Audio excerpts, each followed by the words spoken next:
যোৱা 7 তাৰিখত পাকাবেতবাৰী ব্লক কংগ্ৰেছৰ সভাপতি আব্দুল আজিজ ডাঙৰীয়া আৰু সাধাৰণ সম্পাদক শফিকুল ইছলাম ডাঙৰীয়াই মোৰ বিৰুদ্ধে কিছু অভিযোগ আনিছিলে আৰু সেই অভিযোগৰ উত্তৰত আজি মই আপোনালোকক মাতিছোঁ। আপোনালোকে জানিব লাগে মই কিছু কথা কৈছিলোঁ ইয়াৰ আগতে, মই কিছু অভিযোগ আনিছিলোঁ বিধায়কৰ বিৰুদ্ধে। পোনপ্ৰথমে মই অভিযোগ আনিছিলোঁ যে ৰাজ্যসভা আৰু ৰাষ্ট্ৰপতিত যেতিয়া ক্ৰছ ভোট হৈছিলে সেই ক্ৰছ ভোটৰ কথা স্বয়ং অসম প্ৰদেশ কংগ্ৰেছৰ সভাপতি ভূপেন বৰা, দেৱব্ৰত শইকীয়া তেওঁলোকে স্বীকাৰ কৰিছিলে যে কংগ্ৰেছ দলত গাদ্দাৰ আছে, কুলাংগাৰ আছে আৰু সেই লিষ্ট আজিলৈকে মানে পাব্লিকৰ ওচৰত ৰাজহুৱা হোৱা নাই। মই ক'ব খুজিছিলোঁ যে বিধায়ক জাকিৰ হুছেইন সিকদাৰ যেহেতু কংগ্ৰেছ দলৰ কাৰ্যকৰী সভাপতি, তেওঁ কিয় আজিলৈকে এই লিষ্ট ৰাজহুৱা কৰিব নোৱাৰিলে? হয়তো ইয়াৰ মাজত নিশ্চয় এটা বেপাৰ হৈ আছে, নিশ্চয় ইয়াৰ মাজত এটা টকাৰ লেনদেন হৈছে, নহ'লে ক্ৰছ ভোট কৰা কংগ্ৰেছীসকলৰ নাম আজিলৈকে ৰাজহুৱা নহ'ল। মই সেই অভিযোগটো আনিছিলোঁ। তেওঁলোকে স্পষ্টীকৰণ দিব লাগিছিল যে ক্ৰছ ভোট হোৱা নাই। তেওঁলোকে স্পষ্টীকৰণ দিব লাগিছিল যে ভূপেন বৰাই কংগ্ৰেছ দলত গাদ্দাৰ থকা বুলি কোৱা নাই। তেওঁলোকে স্পষ্টীকৰণ দিব লাগিছিল দেৱব্ৰত শইকীয়াই কোৱা নাই যে কংগ্ৰেছ দলত গাদ্দাৰ আছে। ছেকেণ্ড, মই আৰু এটা কথা কৈছিলোঁ, আপোনালোকৰ মনত আছে যে আমাৰ পাকাবেতবাৰী ব্লকত মেটেৰিয়েলছৰ বিলৰ নামত, এনৰেগাৰ নামত কমিশ্যন ৰাজ চলে। তাত 20ৰ পৰা 25-30% কমিশ্যন লোৱা হয় আৰু সেই ব্লক লেভেল মনিটৰিং কমিটিৰ চেয়াৰমেন হ'ল আমাৰ বিধায়ক।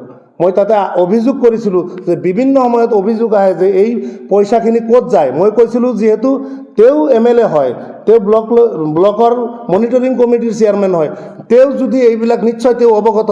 আজিলৈকে তেওঁ ব্লকৰ কিয় কমিশ্যন বন্ধ কৰিব পৰা নাই? নিশ্চয় এই পইচা তেওঁৰ হাততো যায়। মই এইখিনি অভিযোগ কৰিছিলোঁ।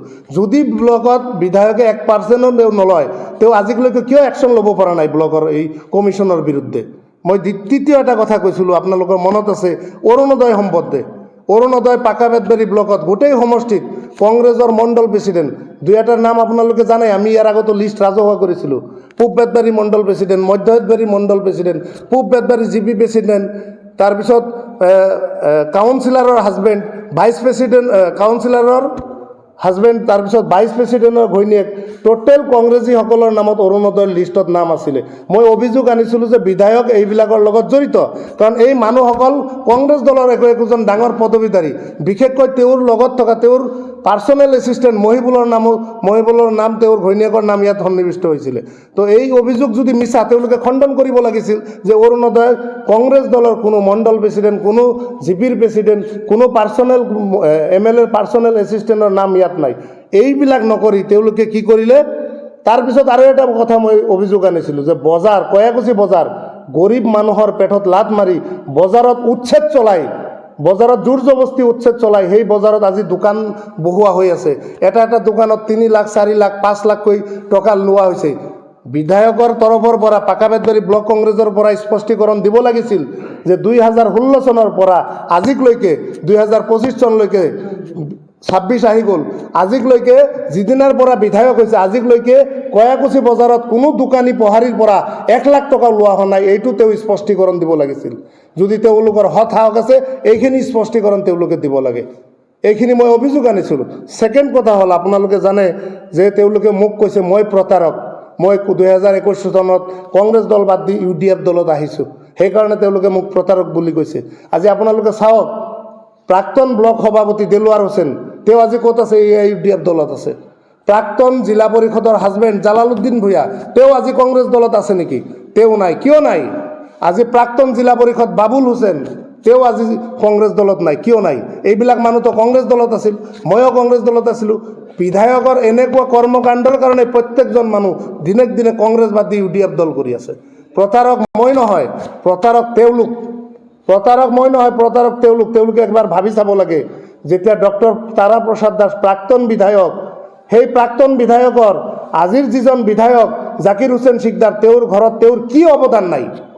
তেওঁৰ দেউতাক সভাপতি বনোৱাৰ পৰা আৰম্ভ কৰি, তেওঁৰ ভাইদেউক চাকৰি দিয়াৰ পৰা আৰম্ভ কৰি, তেওঁলোকৰ ঘৰত বিয়া বাৰুৰ পৰা যিকোনো সমস্যা সমাধান কৰাৰ ক্ষেত্ৰত প্ৰাক্তন বিধায়ক তাৰা দাসৰ গুৰুত্বপূৰ্ণ অৱদান আছে।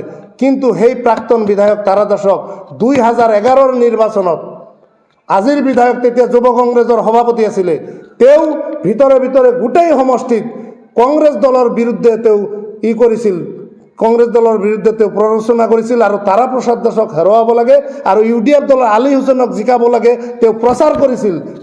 আজিৰ বিধায়ক জাকিৰ হুছেইন সিকদাৰ তেতিয়া তেওঁ যুৱ কংগ্ৰেছৰ সভাপতি আছিল। মই প্ৰতাৰক নে তেওঁ প্ৰতাৰক আপোনালোকৰ জ্ঞাতাৰ্থে মই জনসাধাৰণক ক'ব বিচাৰিছোঁ।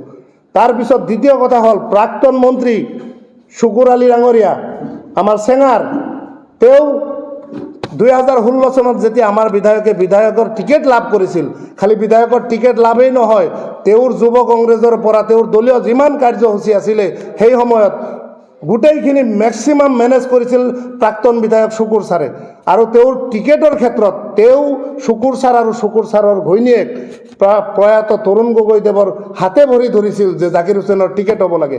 কিন্তু দুৰ্ভাগ্যৰ বিষয়, যেতিয়া শুকুৰ ছাৰৰ ঘৈণীয়েক যেতিয়া চিচি হৈছিলে, আপোনালোকে জানে লাষ্ট টাইমত বৰপেটা জিলা পৰিষদৰ, এই চিচিক ভাঙিবলৈ, এই চিচি ভাঙিবলৈ আজিৰ বিধায়ক 2-3 বাৰ তেওঁ চেষ্টা কৰিছিলে কিন্তু ভাঙিব নোৱাৰিছিলে।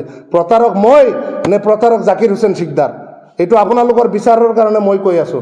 ছেকেণ্ড কথা হ'ল মানে ছৈবৰ ৰহমান, আজিৰ যিজন ছৈবৰ ৰহমান, এই ছৈবৰ ৰহমানে আপোনালোকে মনত আছে হয়তো যে 2016 নিৰ্বাচনত এইখন ঘৰে আছিল, ছৈবৰ ৰহমানৰ ঘৰে আছিল জাকিৰ হুছেইন সিকদাৰৰ নিৰ্বাচনী অফিচ। এই ঘৰৰ পৰা টকা পইচাৰ পৰা বিভিন্ন সহায় তেওঁ লৈছিলে, বিভিন্ন মানুহ ছৈবৰ ৰহমানৰ ঘৰৰ পৰা তেওঁৰ সহায় লৈ তেওঁ ইলেকশ্যন খেলিছিলে। আজি সেইজন বিধায়ক ছৈবৰ ৰহমানক কি কৰা নাই তেওঁ? প্ৰতাৰক মই নে প্ৰতাৰক জাকিৰ হুছেইন সিকদাৰ, এইখিনি মই আপোনালোকৰ জ্ঞাতাৰ্থে ক'ব বিচাৰিছোঁ।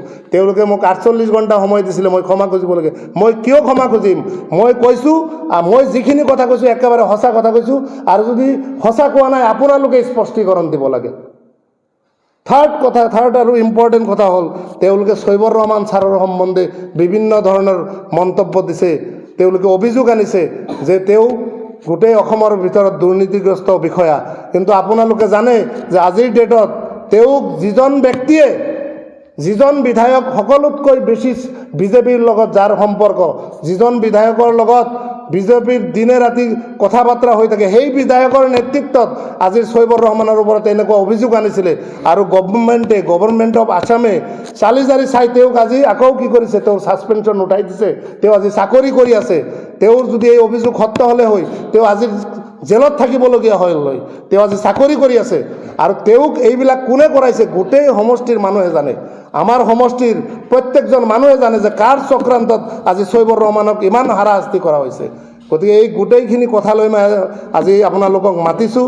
এইখিনি কথা মই কংগ্ৰেছ দলৰ সেই আব্দুল আজিজ ডাঙৰীয়া আৰু সাধাৰণ সম্পাদক শফিকুল ইছলাম ডাঙৰীয়াক মই প্ৰত্যাহ্বান জনাইছোঁ, যদি আপোনালোকৰ সৎ সাহস আছে, কংগ্ৰেছ দলৰ ৰাজ্যসভাত ক্ৰছ ভোট কৰা নাই, আপোনালোকে স্পষ্টীকৰণ দিয়ক, প্ৰমাণ দিয়ক।